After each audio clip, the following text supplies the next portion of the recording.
창세기 6장 1절에서 8절 보겠습니다. 사람이 땅 위에 번성하기 시작할 때에 그들에게서 딸들이 나니 하나님의 아들들이 사람의 딸들의 아름다움을 보고 자기들이 좋아하는 모든 여자를 아내로 삼는지라. 여호와께서 이르시되 나의 영이 영원히 아니하리니 이는 그들이 육신이 됨이라. 그러나 그들의 날은 120년이 되리라 하시니라. 당시에 땅에는 네피림이 있었고 그 후에도 하나님의 아들들이 사람의 딸들에게로 들어와 자식을 낳으니 그들은 용사라 고대에 명성이 있는 사람들이었더라. 여호와께서 사람의 죄악이 세상의 감과 그의 마음으로 생각하는 모든 계획이 항상 악님을 보고 땅 위에 사람 지으셨나사 마음에 이르시되 내가 창조한 사람을 내가 지면에서 쓸어 버리되 사람으로부터 가축과 기는 것과 공중의 새까지 그리 하리니 이는 내가 그들을 지었음을 한탄함이니라 하시니라. 그러나 노아와 여호와께 은혜를 입었더라. 아멘. 하나님이 이 결혼 사건을 어떻게 보셨는지를 알 수 있어요. 이 결혼이 대체 왜 어떤 결혼이냐? 어떻게 얘기합니까? 3절에 보니까 6장 3절. 나의 영이 영원히 사람과 함께하지 아니하리라. 그렇죠. 그리고 그 밑에 줄 보면 그들의 날은 120년이 되리라. 그러니까 이 하나님의 아들들과 사람의 딸들의 결혼을 통해서 하나님이 이렇게 평가를 한 거예요. 그게 뭐냐면 이 결혼을 하나님이 기뻐했다, 기뻐하지 않았다? 기뻐하지 않았다는 거예요. 그리고 그 결과 사람은 영원히 살지 못하게 되었다 얘기를 하는 겁니다. 우리가 근데 이걸 근거로 불신자 가족이랑 결혼하면 안 된다 이렇게 얘기할 수도 있겠지만은 물론 뒤에도 보면 바울이 그런 얘기도 해요. 믿지 않는 사람하고 결혼하면은 너가 당할 고난이 크다. 근데 물론 하나님이 너를 통해서 이 사람을 변화시킬지 그럴 수도 있다 얘기도 하긴 하지만 그런 내용이라기보다는 이 결혼은 영원한 생명을 얻는 것과 관련이 있다는 걸 알 수가 있어요. 그렇죠? 왜냐면 이 결혼에 대한 결과가 뭐죠? 내가 너희와 함께하지 않으므로 너희의 연수가 120년이라는 얘기를 하잖아요. 그 얘기 뭐냐면 이 하나님의 아들들과 사람의 딸들이 결혼을 통해서 뭘 기대한 거냐면 영원히 사는 것과 관련된 걸 기대한 거예요. 이해되시나요? 글이라는 거는 우리가 이 문맥을 통해서 이해하는 거잖아요. 그럼 이들이 왜 결혼했을까? 그 이후에 하나님의 평가를 보고 그 결혼에 대한 의도를 우리가 파악하는 겁니다. 왜냐면 이 창세기 5장에 보면 족보가 나오잖아요. 족보에 보면 기본적으로 몇 년 살죠? 300몇 년. 기본적으로 한 900년 살아요. 한 700년이면 못 사는 거고 보통 900년 이상 살거든요. 근데 이 900이라는 숫자를 보면은 뭘 우리가 볼 수 있냐면 전체적으로 1000년에 미치지 못해요. 근데 1000이라는 거는 이 고대인들에게 있어서 영원이라거든요. 영원. 우리도 보면 우리는 지금 숫자가 어떻게 가죠? 1000 다음에 뭐예요? 만, 그 다음에 억, 그 다음에 억 다음에 뭐죠? 조 다음에 뭐죠? 해까지 가잖아요. 그런데 옛날 사람들은 그런 개념이 없어요. 1000이면 엄청 큰 거예요. 내가 1000 줄게 이러면 이미 다 준다는 얘기가 되고 또 애들도 보면 숫자 세보면 어디까지 세요? 어릴 때는 100까지 세고 많다고 생각하고 그 다음 1000 이상을 못 세거든요. 근데 이 고대에는 숫자가 그렇게 단위가 높지 않았기 때문에 1000이 뭐냐면 전체를 뜻하는 겁니다. 영혼을 뜻해요. 그래서 이 시편 105편 8절 그리고 역대상 16장 15절 이렇게 보면은 이렇게 얘기합니다. 천대에 명령하신 말씀을 그러니까 천대라고 그러면은 영원이에요. 말씀을 영원히 기억하다 이렇게 얘기하거든요. 그러니까 천대가 나오고 영원히 따라오는 거예요. 그런데 그래서 이 5장의 족보는 보면 아담의 후손들이 900년 이상은 살았어요. 하지만 영원에 근접한 기한은 살았지만 영원히 살지 못한다라는 걸 보여주는 거예요. 그렇죠? 그래서 1000년 넘게 사는 사람이 없는 거예요. 하나님의 아들들과 사람의 딸들이 이 결혼을 통해서 기대했던 게 뭐냐면 어디에 있냐면 영원한 삶에 있다는 걸 알 수 있어요.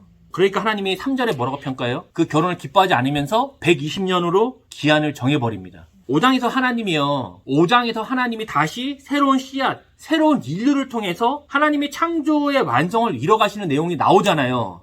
근데 6장에서 다시 어떤 일이 나오죠? 사람들이 스스로 새로운 인류를 만들어내므로 영원한 삶을 살아내고자 하는 노력이 나오는 겁니다. 5장에서는 하나님의 노력이 나오고 6장에서는 다시 사람들의 노력이 나오는 거예요. 하나님이 5장에서 새로운 인류를 주셨죠? 셋을 통한 아담이 족보를 줬는데 6장에서 사람들이 다시 뭐 하냐면 새로운 족보를 만들어내는 거예요. 그래서 그 족보에서 누가 나왔다? 네피림이 나온 겁니다. 그러니까 사람들은 계속하여 하나님의 그 주인 되심을 거부함으로써 죄의 지배를 따라가는 겁니다. 에덴에서 추방을 당하고 영원한 삶을 상실했어요. 영원한 삶을 상실한 거예요. 근데 그들은 영원한 삶이 있다는 걸 봤잖아요. 그러니까 죽지 않을 줄 알았던 아담이 언제 죽어요? 노아의 그 아버지였던 라멕 때 죽는 걸 보거든요. 저번 주에 그 표 봤죠? 노아가 라멕 때 죽어요. 근데 중간에 뭐 살인은 있지만 사실 칼로 찍어서 죽이는 경우 있지만 실제로 나이가 들어 죽는 건 처음 본 거거든요. 그러면 아담이 죽었단 말이에요. 그런데 그들은 이게 영원한 삶이 없다를 거기서 확인하는 겁니다. 그들은 다른 방법을 통해서 영원한 삶을 되찾고자 노력하는 거예요. 그 방법이 뭐다? 하나님의 아들들과 사람의 딸이 결혼하는 방법이었어요. 그게 영원한 삶을 주는지 안 주는지 저는 잘 모르겠지만 하여튼 그걸 목적으로 그들이 결혼을 했다는 겁니다. 4절에 보니까 그래서 태어난 이들이 누구다? 네피림이에요. 새로운 인류예요. 이 공동 번역에 보면 이렇게 나옵니다. 그때 그리고 그 뒤에도 세상에는 느빌림, 네피림 같은 거예요. 라는 거인족이 있었는데 그들은 하나님의 아들들과 사람의 딸들 사이에서 태어난 자들로서 옛날부터 이름난 장사였다예요. 용사라는 거예요. 이 네피림이라는 게 거인을 뜻하기도 해요. 근데 우리는 거인이라 그러면 뭐 생각해요? 계속 이런 자이언트나 뭐 잭과 콩나물에 나오는 그런 거인 생각하잖아요. 새로운 종족. 근데 그런 게 아니고 거인이라는 뜻과 함께 뭐 침략자, 강한 자. 그리고 오늘 본문 끝에 용사, 깃보르거든요. 용사라는 게. 이런 뜻이에요. 그러니까 결국에 누가 태어났냐면 우리와 뭔가 다른 애들 태어난 거예요. 어떤 애들? 좀 더 건장한 애들, 튼튼하고 싸움 잘하는 애들이 태어난 거예요. 용사는 군사적인 힘을 가진 사람을 말하잖아요. 그러니까 우리보다 아마도 일반적인 사람들보다 덩치가 컸을 거예요. 덩치가 크면은 힘도 세요. 사람들은 영원한 삶을 위해서 하나님이 아닌 사람들의 영웅, 자신들을 왕으로 만들어줄 사람을 기대하는 거예요. 계속적으로. 힘이 강하고 군사적 능력이 뛰어난 영원한 왕국을 이끌어줄 영웅을 계속 만드는 겁니다. 근데 이 네피림이요, 어떻게 해요? 영원히 못 살았어요. 결혼을 통해서 네피림의 탄생은 뭐다? 하나님의 주인 되심, 하나님의 영웅 되심을 부정하고 사람들의 욕망이 숨어있던 거죠. 하나님 말고 이들을 통해 우리가 영원한 삶을 누리자. 하나님이요, 어떻게 하죠? 아까 이사야서에도 그들의 죄악을 내가 제사를 받지 않겠다 해놓고 바로 하나님 손을 내밀잖아요. 이것처럼 하나님이 반복하여 우리에게 손을 내미는 거예요. 왜 손을 내미실까요? 우리의 선택을 기대하시는 거예요. 하나님이 역사를 운행하시는 가운데 사람의 선택이 중요하다는 얘기를 했어요. 하나님 다시 손을 내밀어요. 왜? 다시 선택하라는 겁니다. 하나님이 120년의 기한을 줘요. 그리고 손을 내미시고 다시 약속해 주시고 다시 돌아오라고 하지만 사람들이 어떻게 하죠? 계속 반복적으로 자신들의 주인을 택하는 역사가 나타나는 것을 알 수 있죠. 이것은 우리의 인류 가운데 계속 반복됩니다. 요한계시록에 가보면 회개하는 사람이 등장하지 않아요. 왜 그러냐면 역사의 최종 국면에 가면은 곧 구원받는 사람과 심판받는 사람이 다 결정이 되어 있어요. 구원과 심판을 집행하는 일만 있기 때문에 여기서는 누가 회개하고 이런 거 없어요. 이미 결정된 거예요. 다니엘서나 요한계시록 같은 어떤 묵시 문학을 가보면 구원과 심판, 선과 악의 이분법이 분명하게 돼 있어요. 명확하게 나와 있어요. 오늘 보면 노아할 때도 그렇죠. 사람들이 선과 악을 딱 구분하죠. 회개하는 사람이 없어요. 하나님이 찾아와도 회개 안 합니다. 근데 우리의 현실은 좀 달라요. 우리의 현실에는 뭐가 있죠? 선과 악이 함께 공존하고 있거든요. 그래서 완전히 악한 사람도 없고요. 완전히 선한 사람도 없어요. 지금은 누가 구원을 받았는지 구원을 받지 않았는지 구별하기가 어려워요. 지금은. 왜냐하면 우리에게 여전히 회개의 기회가 있기 때문이에요. 지금은 어떤 때다? 은혜의 때예요. 아직 선과 악이 명확히 구분되지 않은 혼돈에 있어 은혜의 때를 우리가 살고 있는 거예요. 하나님은 심판의 때가 되면 그것을 명확히 나눠지게 되지만 그전에는 뭐가 있다? 회개할 수 있는 기회가 모든 사람에게 주어져 있다는 겁니다. 하나님은 모든 사람에게 손을 내미시고 은혜를 베푸시고 사람에게 회개하고 돌아올 기회를 주시죠. 근데 성경은 이런 은혜의 때가 영원하다? 영원하지 않다? 영원하지 않다고 얘기해요. 때가 되면 은혜를 거둬가신다고 얘기합니다. 은혜를 받아들인 사람에게는 은혜가 적용이 되지만 하나님의 은혜를 거부한 사람에게는 은혜를 거둬가신다는 거예요. 이 은혜를 인정하는 사람과 거부하는 사람이 명확하게 구분하는 때가 오게 된다라는 겁니다. 노아의 홍수 때가 그러하고요. 바벨탑 사건 때가 그러하고 마지막 날 때가 그러해요. 하지만 하나님은 돌아올 기한을 주시는 겁니다. 그게 오늘 본문의 120년이에요. 이해되시나요? 그래서 이게 종말의 때 가보면 회개하지 않아요. 분명히. 구분되어 있습니다. 지금은 우리가 모르지만 그때는 구분이 되어 있어요. 하나님이 우리의 손 내미시는 기간이라는 겁니다. 예수님이 부활하시고 승천하심과 함께 종말의 시간이 시작됐어요. 종말이 시작이 된 거예요, 지금. 유대인들은 메시아가 오면 바로 심판이 있다고 생각했거든요. 선과 악이 명확히 구분되고 유대인과 이방인이 구분이 되고 하나님 백성이 유대인과 아닌 이런 지옥의 땔감들이 구분된다고 생각을 했어요. 유대인들은 메시아가 오면. 근데 지금도 그 팔레스타인에 지금도 이스라엘 가보면 그 팔레스타인에 공격하잖아요. 근데 그 사람들이요, 그 미사일 쏘는 거를 그 국정에서 그 의자 갖다 놓고 앉아서 팝콘 먹으면서 구경을 해요. 그 사진 봤어요? 그러니까 이스라엘 사람들이 국정에다가 가면 이렇게 그 의자를 갖다 놓고 팝콘을 먹으면서 그 미사일 쏘는 걸 구경하거든요. 근데 쏘면은 거기서 엄청 죽잖아요. 근데 왜 그렇게 할 수 있냐면 팔레스타인은 뭐예요? 하나님 백성이 아닌 거예요. 실제로 미사일에다 써요. 축복의 메시지 같은 거, 뭐 지옥의 땔감 이런 식으로 써요. 농담 진짜 그렇게 씁니다. 근데 그게 왜 그렇게 가능하냐면 민족적으로 자기들은 하나님 백성이거든요. 그러니까 유대인들이 생각한 거예요. 메시아가 오면은 심판하잖아요. 선과 악을 나눠요. 자신들은 뭐야? 선이에요. 나머지는 다 뭐예요? 민족적으로 다 악인 거예요. 당연히 세례 요한도 그렇게 생각했죠. 메시아가 오면 뭐하다? 심판이다.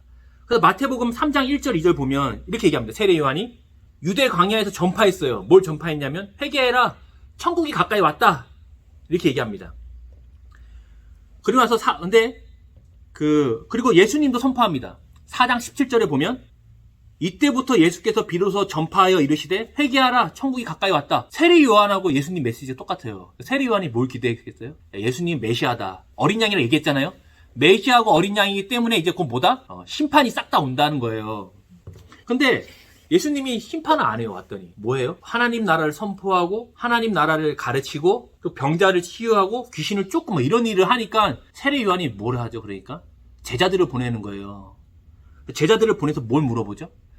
그죠? 오실 메시아가 당신입니까? 아니면 우리가 다른 사람을 기다려야 됩니까? 라고 물어봐요. 그러니까 감옥에 있는 세례 요한은 너무 이게 궁금한 거예요. 왜냐면 자기는 감옥까지 왔는데 이 메시아가 심판을 안 하니까.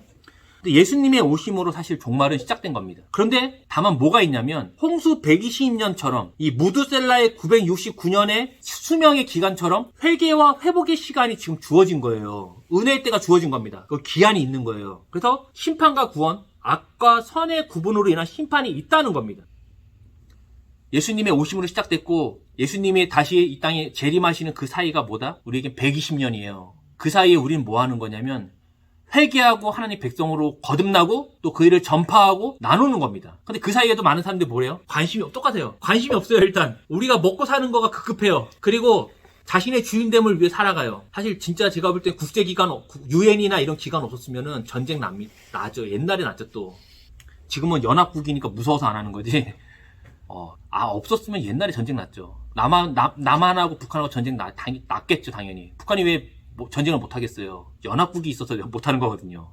우리가 이런 족보와 역사를 볼 때에 영원한 삶이라든지 몇 년을 살았느냐가 중요한 게 아니에요. 지금은 뭐가 중요하냐면 우리가 받은 인생은요 하나님 앞에서는 뭐냐면 점처럼 짧아요. 그러면서 선처럼 길기도 하거든요. 이게 나중에 시간론 한번 할게요. 점처럼 짧고 선처럼 길어요. 우리 시간이. 거기서 하나님과 동행하는 것, 자신을 설득하여 하나님의 왕됨으로 걷는 것을 우리가 선택하는 게 중요한 겁니다. 우리 인생에 있어서. 여기서 건강하게 오래 사는 거, 건강하게 죽는 건 제가 볼 때 참 좋은 것 같아요. 근데 건강하게 오래 사는 거는 뭐랄까? 좋은 건지 잘 모르겠어요. 건강하게 오래 사는데 혼자 살아. 외롭고, 그리고 맨날 이런 거 어려운 걸 보면은 사실은 건강하게 빨리 죽는 게 좋죠. 우리 삶에 중요한 건 뭐다면 하나님과 동행하는 것, 자신을 설득해서 선택하여 하나님과 함께 걷는 것이 사실 성경에서 나오는 복된 인생입니다. 하나님이 다시 시작하실 때에 새로운 인류를 남겨놔요. 하나님이 후회하시면 뭐가 있다? 항상 위로함이 있거든요. 그 위로의 사람이 누구다? 노아입니다. 하나님은 은혜를 베푸시고 사람은 자유를 가지고 택하게 하세요. 그게 뭐냐면 언약이에요. 하나님은 베푸세요. 은혜를 베푸시고 사람은 그것을 택해서 취합니다. 그게 뭐냐면 언약이에요. 물론 하나님이 전적으로 책임지는 언약도 나오긴 해요. 사람에 관계없이 하나님이 혼자 책임지는 언약도 있어요. 근데 기본적으로 언약이라는 거는 상대가 원치 않은데 계약이 성사되지 않아요. 18절 한번 보세요. 6장 18절. 뭐라 얘기합니까? 너와는 내가 내 언약을 세우리라 라고 얘기해요. 선택의 자유가 있기 때문에 언약이 이제 맺어지는 겁니다. 언약은 어떻게 시작하냐면 하나님의 은혜 베푸심으로 시작하여 사람이 그 은혜를 취함으로써 언약이 체결이 되는 거예요. 항상 위에부터 내려가는 겁니다. 은혜라는 게 그렇잖아요. 나보다 아무것도 없는 사람이 나한테 뭘 주는 게 은혜가 아니잖아요. 그건 당연한 거고 위에서 아래로 주는 게 은혜거든요. 우리가 예를 들어 집주인과 렌트 계약을 맺을 때도 은혜가 있는 거예요. 집주인이 이게 집이 3,000불짜리 집인데 4,000불에 계약을 하자 그러면 해요, 안 해요? 안 하거든요. 3,000불짜리 집을 누가 4,000불을 내고 들어가겠어요. 근데 주인이 은혜를 베풀어 갖고 3,000불짜리 집인데 2,500불에 계약을 하겠다 그러면 해요, 안 해요? 하는 겁니다. 그래서 이게 합리성으로 가장한 은혜가 들어있는 거예요. 그 모든 계약에는, 언약에는. 그래서 은혜를 내가 받아들이면 뭐다? 계약서를 쓰는 거죠. 또 이런 쌍방간의 언약은 뭘 통해 유지가 되죠? 서로에 대한 신실함을 통해 유지가 되는 겁니다. 집주인은 내가 집을 빌린 동안 그 집을 침범하면 안 되고, 나는 그 주인에게 매달 정해진 금액을 줘야 돼요. 서로가 신실할 때에 그건 어떻게 된다? 믿을만하다. 그래서 그 사람을 의로운 사람, 의인이라고 얘기하는 거예요. 그래서 우리가 보통 하잖아요. 여러분, 의인이 돼야 됩니다. 얘기하잖아요. 의인. 그 얘기는 뭐냐면, 의인이 뭐죠? 다 몰라요, 사람들이. 언약에 대한 얘기입니다. 하나님과 우리가 언약을 맺었어요. 그 언약에 대해서 신실하잖아요. 그럼 의인입니다. 하나님이 베푸시고 아담이 그것을 취함으로 언약이 성사되죠. 근데 아담이 어떻게 합니까? 선악과를 먹음으로써, 먹지 않음으로써 하나님의 주인 되심만 인정하면 되는 거예요. 되게 쉬워요. 먹지 않으면 되는 거였어요. 근데 아담이 선악과를 먹음으로 하나님의 은혜를 거부하여 스스로 죄의 지배를 선택하게 되고, 그 결과 추방을 당하죠. 그리고 셋을 통해서 하나님이 그 언약을 뭐 하는 거냐? 유지하는 거예요. 셋이라는 다른 족보를 통해 그 언약을 유지하는 겁니다. 근데 오늘 본문에는 또 뭐가 나와요? 사람의 계획이 악하고 또 선택이 악하다 얘기가 나오면서 그 계약이 또 파괴될 위험에 임하게 된 겁니다. 죄가 세상을 지배하고 아무도 하나님의 은혜를 인정하지 않을 때에 그 안에 예외였던 한 사람이 누구다? 노아라는 거예요. 근데 이 노아가 은혜를 입었다 그러잖아요. 그러면 뭐예요? 하나님의 은혜가 노아에게만 주어졌다는 겁니까? 그렇지 않아요. 하나님은 모든 사람에게 손을 내밀었거든요. 근데 누구만이 그 은혜를 취하더라? 노아만 취하는 겁니다. 은혜를 취한다는 건 뭐냐면, 우리가 저번에 얘기했지만 하나님의 은혜를 잊어버리게 되면은 하나님의 주인 되면 잊어버린다는 얘기를 했어요. 그래서 노아만이 하나님의 그 손을 잡음으로 인해서 그 은혜를 입는 겁니다. 그래서 9절에 보면 노아가 어떤 사람입니까? 그는 의인, 완전한 자, 하나님과 동행하는 자라고 표현하는 거예요. 노아가 사실 그렇게 실수 많이 하거든요. 포도주 왕창 먹고 취해갖고 옷 빨개 벗고 누워있다가 자기 아들의 후손이죠. 저주하고 막 그러잖아요. 의인, 완전한 자라는 표현은 하나님과 언약 관계에서 노아가 신실했다는 거예요. 하나님이 손을 내밀었고 노아가 그것을 받음으로 언약이 유지가 돼요. 그리고 하나님의 말씀대로 그가 배를 짓죠. 자기가 짓고 싶어 지은 게 아니에요. 언약에 따라 지었어요. 서로가 신실하네요. 그래서 그가 의인이고 완전한 자, 하나님과 동행하는 자라고 하는 겁니다. 같은 말이에요. 네. 물론 하와의 출산의 고통은 있었어요. 그리고 그 출산의 고통으로 뭡니까? 사람이 은혜로 태어나는 거예요. 아담이 땀을 흘렸어요. 땅을 기경하면서. 하지만 이 세계를 선물로 그가 다 은혜로 받은 거거든요. 노아만이 그 은혜를 알고 하나님께 신실함과 성실함으로 관계를 맺었다라고 평가를 받는 겁니다. 때문에 그는 의인이고 완전한 자고 하나님과 동행하는 자라고 평가를 받는 거예요. 그럼 우리도 그런 평가를 받을 수 있나요? 우리가 의인인가요? 의인이라고 얘기하는 거예요. 우리가 완전한 자인가요? 완전한 자입니다. 하나님과 동행하나요? 동행한다고 얘기하는 거예요. 가끔 근데 나는 내 마음대로 얘기할 수 있는데, 근데 예수 그리스도의 십자가와 부활과 승천 사건 이후에는 우리가 회복을 합니다. 하나님이 우리에게 주신 그 유예 기간 동안에 우리가 멀리 벗어나지 않고 다시 돌아가고 회복하고 하나님의 주인됨으로 살고, 그래서 우리가 의인이고 완전한 자고 그 하나님과 동행하는 자라고 얘기하는 것이죠. 우리 맨 밑에 줄을 나누신 사모님, 에녹은 타락한 세상에서도 하나님과 동행하여 죽음을 맛보지 않았다. 노아 역시 자기 세대를 본받지 않고 하나님과 동행하였다. 노아가 이렇게 하나님과 동행할 수 있었던 것은 여호와께서 그에게 은혜를 베푸셨기 때문이라고 저자는 밝힌다. 네, 그렇죠. 하나님은요, 우리에게 항상 은혜를 베푸세요. 우리의 인생이 사실 뭔가 안 되는 것 같은 때가 있잖아요. 맨날 그러니까 이거는 이렇게 정규직으로 뭔가 안정적인 직장을 다니면 사실 그 생계에 대한 그런 건 없지만은 맨날 파트타임으로 하다 잘리는 사람도 있고, 또 가정에 문제가 있는 사람도 있고, 건강에 문제가 생기기도 하고, 또 이게 복합적으로 막 일어나는 일들이 있단 말이에요. 그런데 그런 때에도 하나님은 항상 은혜의 손을 내미세요. 우리에게 심판을 위한 게 아니고, 우리는 보통 내가 잘못한 게 있나 생각하거든요. 물론 그런 기능도 있지만 실제로는 그런 모든 과정 가운데 우리가 하나님과의 언약을 신실하게 행하는 겁니다. 여전히 하나님이 내 주인이신가? 그렇다고 얘기하는 거죠. 이런 많은 것들이 내 것인가? 아니라고 얘기하는 거죠. 하나님이 나를 먹이시는가? 그렇다고 얘기하는 거예요. 하나님이 역사 가운데 우리 40년, 50년 이 짧은 인생 가운데서 또 하나님이 일하시잖아요. 그걸 기억하는 겁니다. 그러면서 어떻게 한다? 계속적으로 하나님께 신실하게 반응하면 그가 곧 의인이고 완전한 자고 동행하는 자입니다. 그렇게 하다가 죽으면 어떡하냐고? 안 죽습니다. 안 죽습니다. 안 망합니다. 그 사실 그럼 누가 가장 큰 그 데미지를 입겠어요? 하나님이 은혜를 베풀어서 우리가 신실하게 반응해서 언약을 맺었잖아요. 근데 우리가 하나님께 신실했는데 망했어. 그럼 누가 신실하지 않은 거예요? 하나님이 신실하지 않은 거거든요. 그럼 문제가 있잖아요. 하나님이 그렇게 하게 두면 하나님이 아니잖아요. 그래서 하나님이요, 우리가 그런 어려운 가운데 거할 수 있어요. 왜냐면 그 안에 우리는 다양한 선택을 하잖아요. 근데 그게 가정이나 직장이나 내가 선택했어도 다른 사람이 다른 선택을 통해서 우리가 어려움이 생길 수도 있어요. 내 선택과 관련 없이 생길 수가 있다는 말이죠. 심판이나 이런 것들이 아니라 그 안에서도 우리는 부단히 뭘 해야 되냐면 우리를 저에게 손 내미시는 하나님께 부단히 붙들려서 가는 겁니다. 그래서 기도가 중요해요. 우리가 기도할 때에 성령께서 그런 것들을 알게 하십니다. 그렇죠? 근데 기도하지 않고 현실만 보는 이들은 뭘 생각하죠?